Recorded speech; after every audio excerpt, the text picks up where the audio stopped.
Welcome to one of the most fascinating topics in molecular biology. Imagine you have just finished filming a massive 3-hour movie.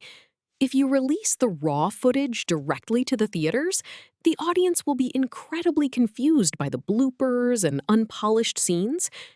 In a eukaryotic cell, transcription is just like filming that raw footage. Today, we will explore how the cell edits this rough draft into a polished, functional messenger RNA.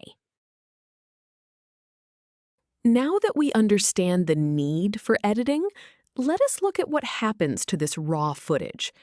The primary RNA transcript produced by transcription is a fragile rough draft called pre-mRNA. Before it can be sent out of the nucleus to the ribosomes, it must be protected. Why? Because the cellular environment outside the nucleus, the cytoplasm, is filled with aggressive enzymes called exonucleases that love to chew up bare RNA. Post-transcriptional modifications act like protective helmets and armor, ensuring the genetic message survives. To protect this fragile message, the cell performs 3 major modifications. First, it adds a 5' cap, which is a modified guanine nucleotide, to the front end. Second, it attaches a 3' poly A tail, a long string of adenines, to the back end. Finally, it performs splicing.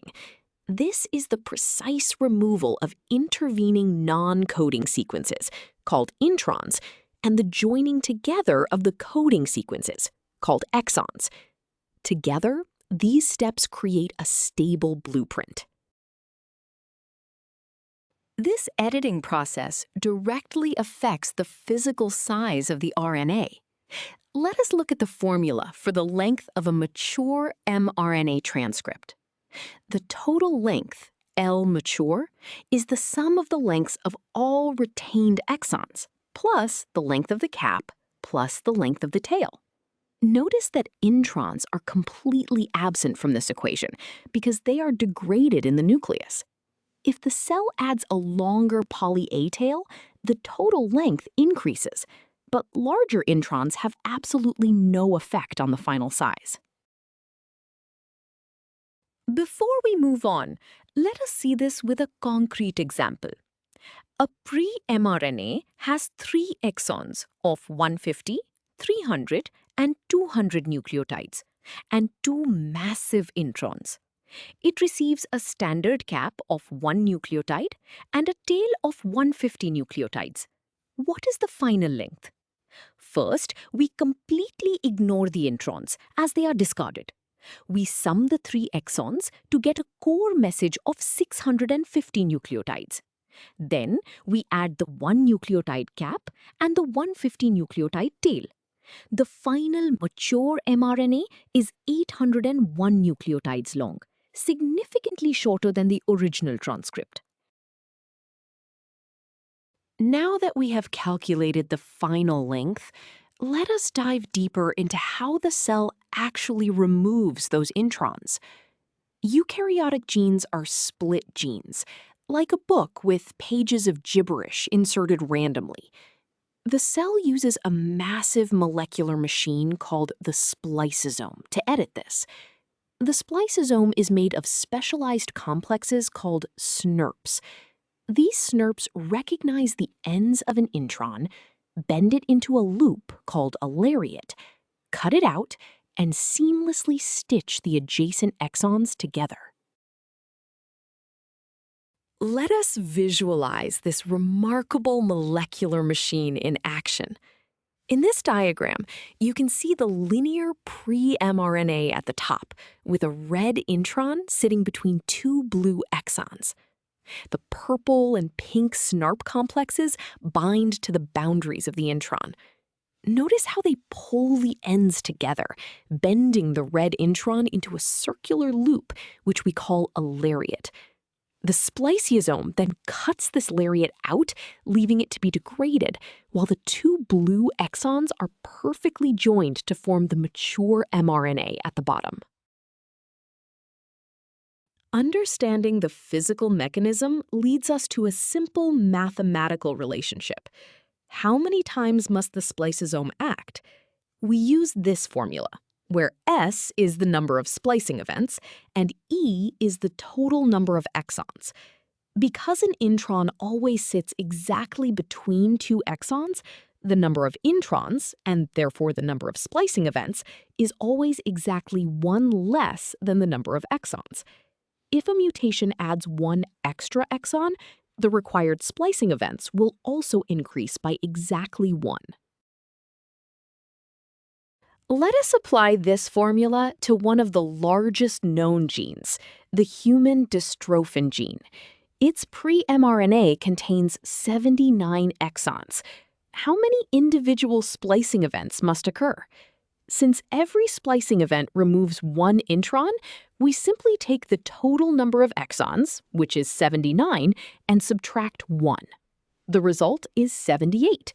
This means the spliceosome must assemble, cut, and paste exactly 78 times just to process a single transcript, highlighting the immense workload these molecular machines handle. So we have seen how splicing works, but this brings us to the true magic of post-transcriptional modifications, alternative splicing. Imagine a modular car kit where you can choose to add a spoiler or off-road tires. The cell does the same thing. The spliceosome does not always include every exon. Certain optional exons, called cassette exons, can be selectively included or skipped. This allows a single gene to produce multiple different proteins, called isoforms. This is exactly how humans, with only about 20,000 genes, can produce over 100,000 different proteins.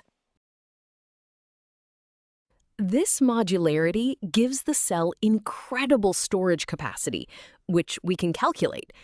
The maximum number of protein isoforms, I, equals 2 to the power of n, where n is the number of independent cassette exons. The base 2 represents the binary choice for each cassette exon. It is either kept or skipped. As the number of optional exons increases, the number of possible proteins increases exponentially. Just adding one more optional exon doubles the total number of possible proteins that gene can make. Let us see this exponential power with an example. A gene expressed in the human brain has 10 exons. 4 of them are constitutive, meaning they are always included. The other 6 are cassette exons that can be skipped. What is the maximum number of isoforms? First, we ignore the constitutive exons because they offer no choice. We count the cassette exons, giving us an n value of 6. We calculate 2 to the power of 6, which equals 64. This single gene can produce 64 entirely different proteins. Now that the mRNA is spliced, let us look at one final, incredible trick the cell has up its sleeve: RNA editing. Imagine finding a typo on a printed essay and fixing it with a pen. The cell can do exactly this. Even after the mRNA is fully spliced, enzymes called deaminases can chemically change individual letters of the genetic code.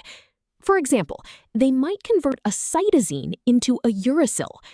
These single-letter changes can create new stop codons or change amino acids, fundamentally altering the resulting protein.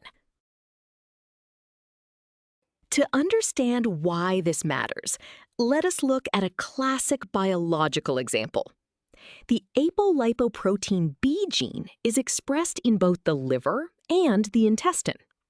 In the liver, the mRNA is left unedited, producing a massive protein called ApoB100 that transports cholesterol. However, in the intestine, an enzyme edits a single cytosine to a uracil in the exact same mRNA. this tiny edit creates an early stop codon, resulting in a much shorter protein called ApoB48, which is perfectly specialized for absorbing dietary fats. Because this process is enzymatic, it is not always 100% complete. We can measure this using the RNA editing efficiency formula. P mutated represents the percentage of the final protein pool that will carry the edited trait. This equals the number of successfully edited transcripts, N edited, divided by the total number of transcripts, N total, multiplied by 100 to get a percentage. If the activity of the editing enzyme increases, the number of edited transcripts increases, which directly drives up the percentage of altered protein. Let us calculate this efficiency in a real tissue sample. A researcher isolates 5,000 apolipoprotein B transcripts from the intestine and finds that 4,250 of them contain the C to U edit. What is the editing efficiency? We take the number of edited transcripts, 4,250, and divide it by the total pool of 5,000. This gives us a decimal of 0.85. Multiplying by 100 gives a final answer of 85%. This means 85% of the protein produced will be the shorter intestinal variant, while 15% remains the longer liver variant. We have covered the full journey of a genetic message. Let us review the key takeaways. First, the addition of the 5' cap and 3' poly A tail are essential for protecting the mRNA from degradation. Second, splicing removes the meaningless introns and joins the exons, while alternative splicing allows a single gene to produce many different proteins. Finally, RNA editing provides the ultimate fine-tuning by chemically altering specific bases. Together, these modifications ensure our genetic messages are safe, versatile, and perfectly tailored to the cell's needs.